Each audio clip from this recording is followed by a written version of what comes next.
You haven't had a blooper in forever. I haven't, because normally I'm filming by myself. I know. And I don't blooper myself. You should. No, I'm very serial when I'm doing it by myself. Totally.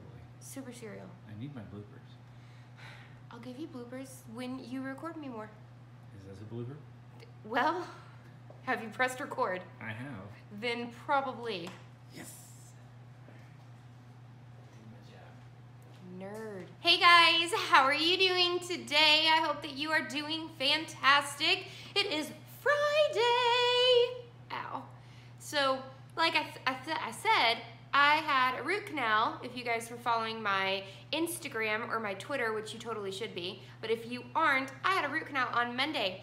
And then I thought that it was a smart and brilliant idea for Aaron to go and get me some Panera, right? I was so excited for broccoli cheddar soup and a baguette with some cream cheese. And then I kind of forgot that half my face was numb. And I went to go bite into the cream cheese on the baguette, and I was gonna eat it on my right side. And I totally took a whole entire chunk out of the inside of my lower lip.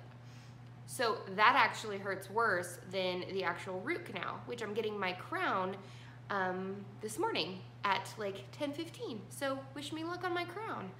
But so you guys missed a video on Wednesday, but I promise I will make it up to you this weekend. You'll get an extra video this weekend because I was a loser.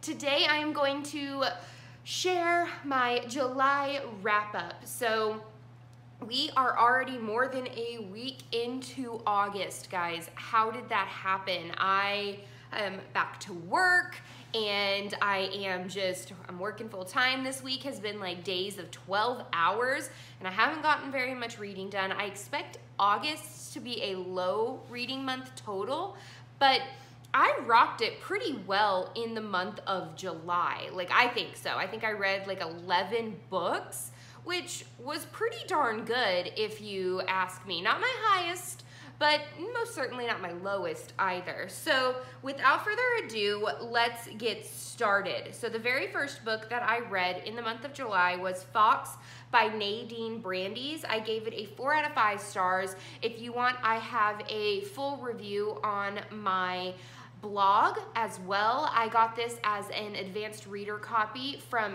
NetGalley, and so it was really, really good. It was sort of historical fiction meets fantasy. I really, really liked it. There were some ups and down points, but what I loved the most is that it was based off of real characters and real things that happened during that time, and so I thought that was really, really cool. When I got to the end and I read her notes, I really enjoyed it. And so I'm actually looking forward to her second book. It's going to be sort of a fantastical version of Anastasia, which sounds like it's going to be phenomenal because ever since Disney came out with the movie Anastasia, I absolutely loved it. Loved it. The second book that I read was The Pint of No Return by Ellie Alexander. It is the second in the Sloan Krause mystery series. I was super, super stoked because I got this as an advanced reader copy as well off of NetGalley, and it was perfect, and it was beautiful, and it was fantastic.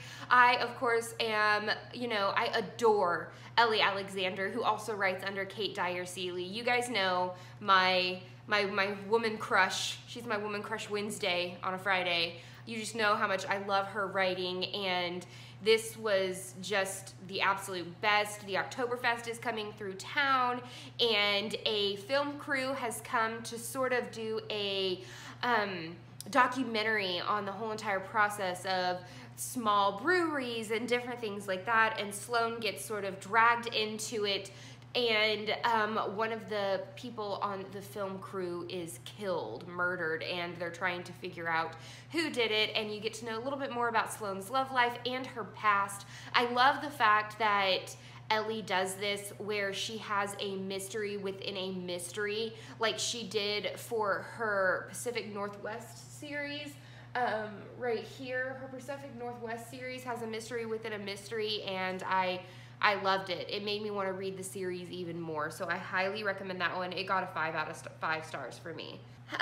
The next 3 books that I read were actually a volume all in one. It's the Foreverafter series by KJ Quint. I got this off of NetGalley as well. It is actually a middle grade book.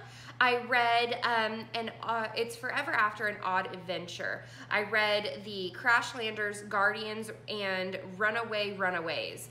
And the first book got a 4 out of 5 stars for me, and so did Guardians, the second book. But the third book was amazing. It was a solid 5 out of 5 stars. You're following these 2 kids, and they are figuring out that, you know, magic and the mortal non-magic worlds are sort of taken apart. They're not in the same sort of area, and it's just a fun, like, quintessential, like, just adventure. And if you are between the ages of, like, I don't know, 8 and 12, I highly recommend this series. If you want to know more, I did a in-depth review on my blog as well, but I loved it. I don't want this to be like a million years long. So if you want to know more, go and look at that review. The next book that I read, but I kind of listened to, was Pawn of Prophecy, the Belgariad. The Belgariad. It's the first book in that series by David Eddings, and Aaron and I listened to this when we were driving down to Houston, and I loved this book. Like, I can't even explain to you. I laughed. I was sitting there and I was on the edge of my seat when certain things happened. I was guessing all these different things, and it's so much fun to read something that Aaron has read, because I'm trying to, like, pick apart the storyline and how I think things are going and who I think is connected to who. And it's just, it's one of my favorite things in the world, is to listen to books while we're on road trips. It's a lot of fun. And so I'm hoping that we drive down to Texas again, because I don't want to read this series without him. Like, I want to listen to this book with him, the second one, and then I don't know how many there are in the series, but I want to listen to all of them with Aaron, and I want to see how everything is going. Aaron just, like, put his hand around my thing, and he told me there's 5 books in the series. So I loved it. 5 out of 5 stars, hands down. It was amazing. To be clear, I tell her nothing. Yes, he does not tell me anything within the series. Like, it's annoying, okay? Like, I'm like, yeah, this is gonna happen, and he's like, we'll see. Or, really, you think that, huh? He does the same thing. Like, right now we're watching Stargate Atlantis, and I'm not going to spoil it for anyone, but this show, just the Stargate shows, this is like a side rant, freaking get my heart, okay? I bawl like someone has actually physically died in my life. It's ridiculous. But he doesn't tell me anything either. Like, this one character, something happens to them, and he wrote on a little bitty, teeny tiny paper. And after the episode, when I'm sobbing, right, he hands me this little paper, and I open it up, and it says, "I'm so sorry." Like, it made me so sad. But anyway, yes, you need to go and check that one out. The next book that I read was Unwritten by Tara Gilboy. I also got this on NetGalley. I rated it a, like, 2.75 out of 5 stars. I didn't really like it as much. Like, I liked the premise of it, the idea that these characters were taken out of their written world and put into the real world. It sort of reminded me a little bit of, oh, what is that series where it's got Disney characters or fairy tale characters that are outside? My best friend's gonna kill me because she loves this show. Oh my goodness. Once Upon a Time, that's what it is. It reminded me of, like, a middle grade version of Once Upon a Time. They're trying to fight the main evil character. They go back into the book, into the story, and I don't know. I feel like it was a really good premise, but that it could have been written more in detail. I feel like it was rushed towards the end. Like, this could have been a longer series. And I also felt like the author didn't think that kids of that age could handle a more in-depth characterization, which I taught 5th grade, and I taught 7th and 8th grade, which is where this book sort of falls in between in age range. And My kids could have handled a little bit more information. Actually, they would have preferred to have a little bit more information. So it was okay. The next book that I read was Her Royal Spinous by Rhys Bowen. It was the Cozy Book Club Book of the Month for the month of July, and I rated it a 2 out of 5 stars.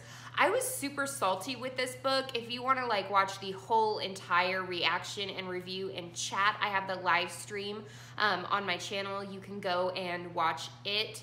But it felt to me like this was more of a historical fiction with a little bit of mystery added in. The murder didn't even happen until about 50% into the book, which that's the whole entire reason to read a cozy mystery. It didn't really feel very cozy, and it didn't feel like the characters had much depth.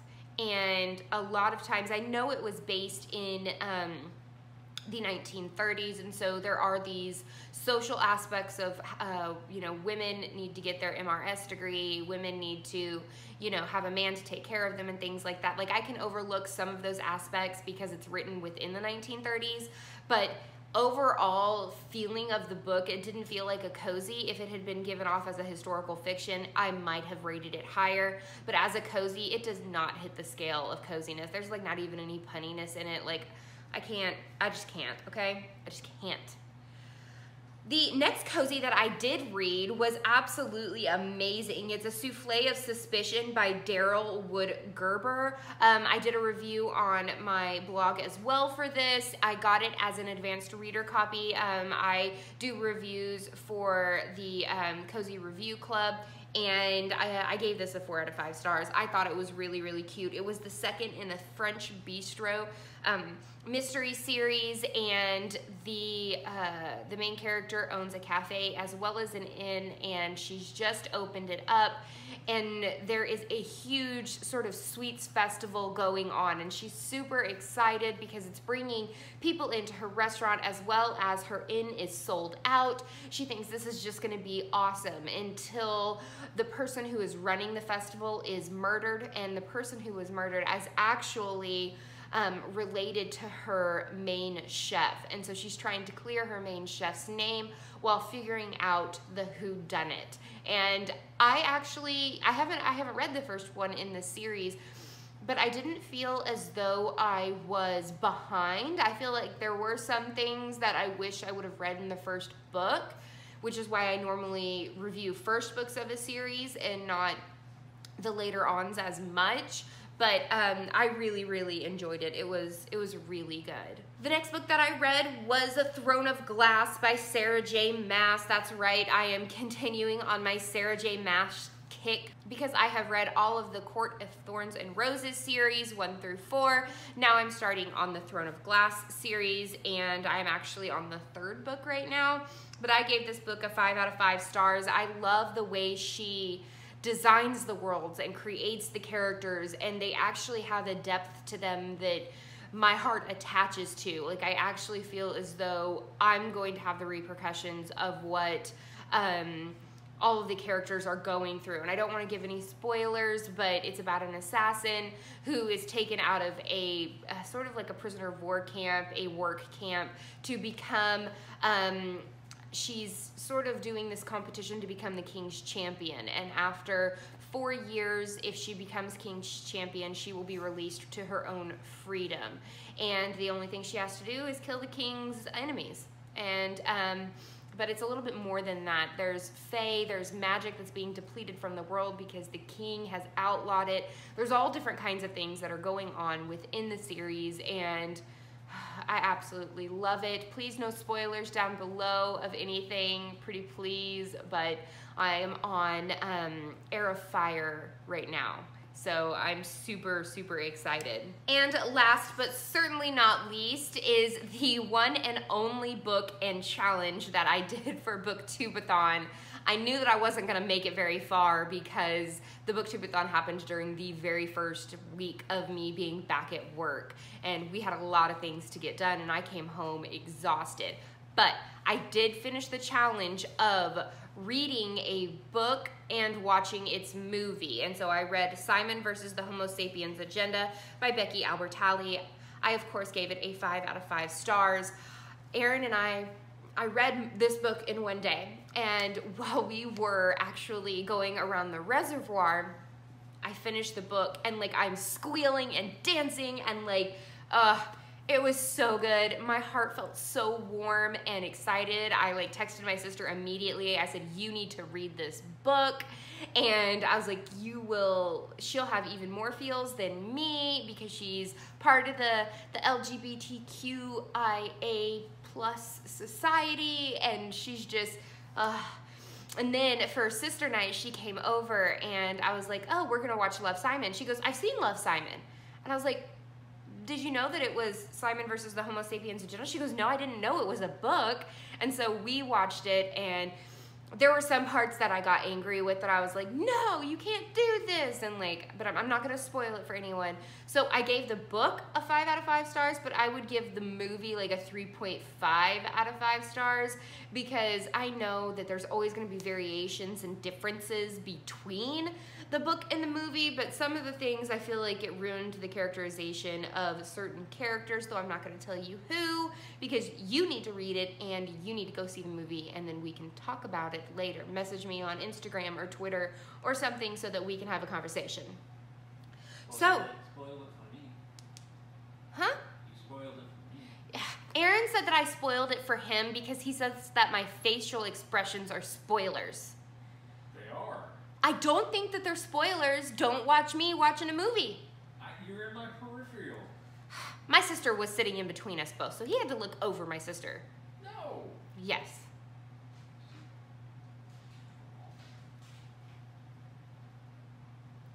So, that is the end of this chapter of Courtagonist. Please give this video a thumbs up and subscribe if you haven't already. Leave me some comments down below. What did you read in the month of July? I want to know, what would you recommend for me to pick up in the next few months? Any cozies, any fantasies? What about some YA? Just let me know down below, and I will see you guys next time. Happy reading. Bye. The TV. Ambient lighting. Oh my god. Yeah, the door's not shut. Can they see it? No. Film already? Well, I'm trying to film. Waiting on you. Waiting on you. Waiting on Micah. Alright, are you ready? Been ready. Do you want to move the light so that I don't look at you? Oh yeah. Hey, can you do that? But if I move, I'll be out of frame. If only there was like a chair to mark your position.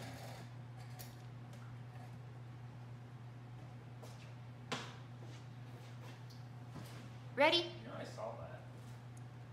Saw what? You snickering. Made that word up. Snickering? Snickering. Smickering. Okay. Alright. Hey, you should probably go. Yeah, I'm going. You're burning film. I'm not burning film. I mean, you have a limited amount of filming, right? Well, yeah, but So you can't